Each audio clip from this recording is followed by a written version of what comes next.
نحمده ونصلی علی رسولہ الکریم بسم اللہ الرحمن الرحیم۔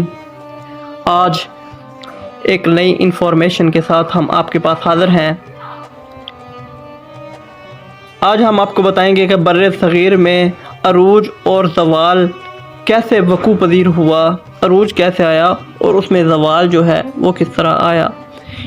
ہندوستان بر صغیر ایک وسیع ملک تھا، اتنا بڑا کہ اسے چھوٹا بر اعظم کہا جاتا تھا۔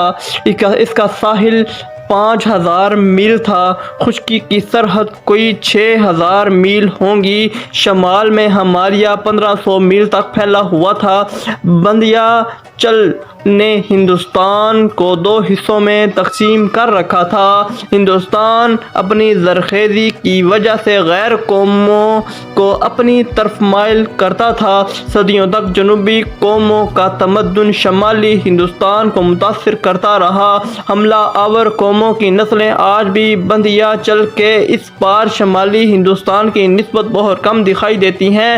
مختلف قوموں کے یہاں آنے سے ہندوستان میں مختلف تمدنوں کا ایک مجموعہ تیار ہو گیا۔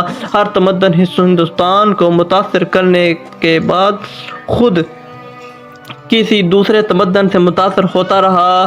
9 ہجری عہد میں ہندوستان میں 2 قومیں بستی تھیں جس کی یادگار آج تک نیل گری کی پہاڑیوں میں باقی ہیں۔ اس کے بعد کول اور بھیل اقوام نے ہندوستان کو اپنا گھر بنایا۔ صدیوں بعد اوڑوں نے ان قوموں کو جنوب کی طرف دھکیل دیا۔ کول دراوڑ کے قد چھوٹے، رنگ کالے پیلے اور ناک چپٹی تھی۔ دراوڑ ابتدا میں شمالی ہندوستان میں آباد ہوئے، لیکن آریاؤں نے ان کے ساتھ وہی سلوک کیا جو دراوڑ کولوں اور بھیلوں سے کر چکے تھے۔ آریاؤں نے دراوڑوں کو شمالی ہندوستان سے نکال دیا اور جنوبی ہندوستان میں چلے گئے۔ وہ جنوبی ہندوستان میں چلے گئے۔ آج جنوبی ہندوستان میں دراوڑوں کی اکثریت ہے۔ ان کی زبانیں ہندی آریائی زبانوں سے مختلف ہیں۔ شمالی ہندوستان میں دراوڑ شہری تمدن کے مدارج تک پہنچ چکے تھے۔ ان کا تمدن سومیری تمدن سے ملتا جلتا تھا۔ ہڑپا اور موہنجو داڑو کی کھدائیوں نے ان کے تمدن کی عظمت کو ہمارے سامنے دکھا دیا ہے۔ ان شہروں کا تمدن صدیوں کے آغوش میں پلا ہوا ہوگا۔ مصر، عراق اور ایران کی تہذیبوں کے پہلو دراوڑی تہذیب بھی ان قدامت اور عظمت کی داستان کھنڈرات کی شکل میں دکھائی دیتی ہے۔ موہنجو داڑو اور ہڑپا آریاؤں نے آنے سے صدیاں پہلے شہرت حاصل کر چکے تھے۔ سندھ اور پنجاب کا تمدن مصر، عراق کے ہم عصر تمدن سے کسی طرح پیچھے نہیں تھا۔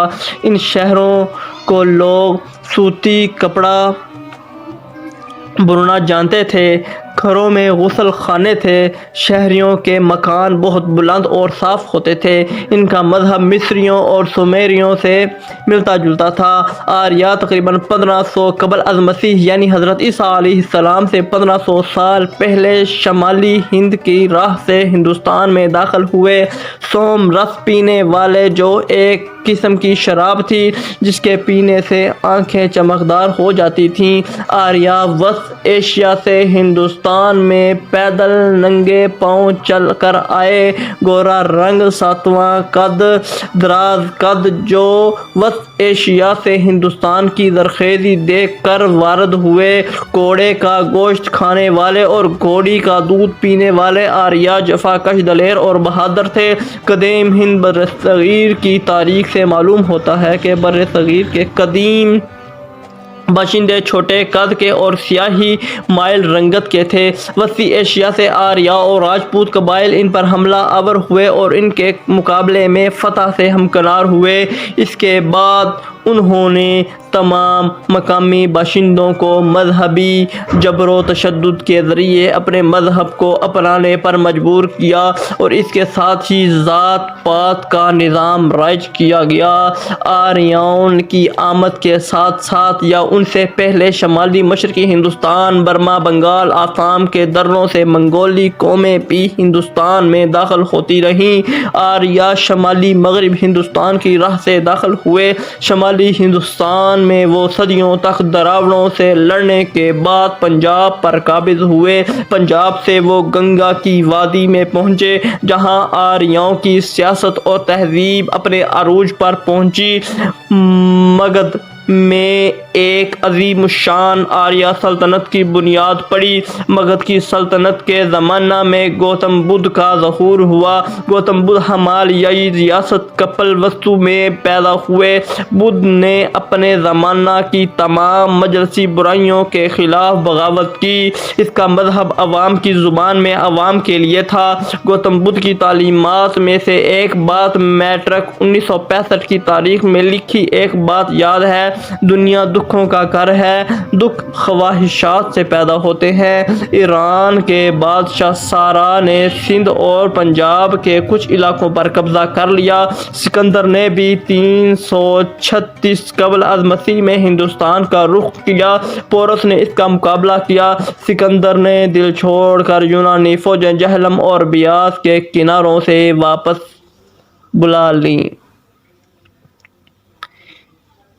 بقیہ انشاءاللہ ہم